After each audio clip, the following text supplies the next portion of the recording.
Hello guys, today I will show you how to install Ventoy on your drive and use ISO to boot up your operating system's installs on any USB device.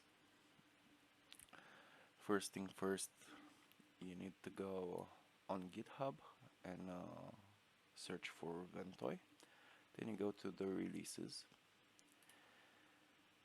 Secondly, you download this application, open it up and put it on desktop. After that, you open this file as administrator, click yes.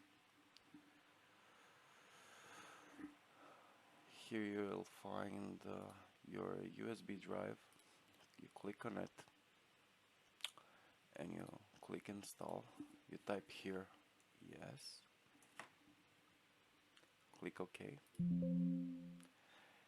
It will prompt you with this warning and you click yes. You click yes again, and now Ventoy is installing.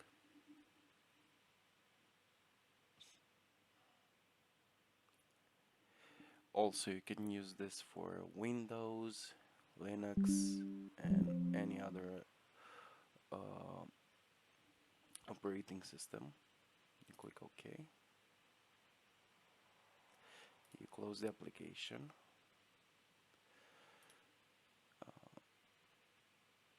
You grab the ISO that you wanted. In my case, I use Ubuntu 22.4. Copy it. Here you will find more partitions, depends on what you have. Then you go to Ventoy and then you paste it there.